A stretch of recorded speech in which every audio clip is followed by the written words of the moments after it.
Welcome to my channel. I am back with another hair collab, and today I will be collabing with Tinashe Hair to achieve this bob look. If you would like to see how I got this look, then keep watching, sis. Keep watching.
So this is the final look. This is how it turned out. The cut wasn't so even, so I decided to just bend the ends in, give it like a little bump, a little curl.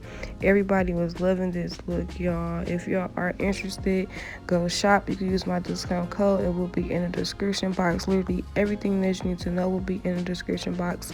Don't forget to go follow me on Instagram and on Snapchat. Don't forget to like, comment, and subscribe. Don't forget to tell a friend about my channel, and I will see y'all in my next video.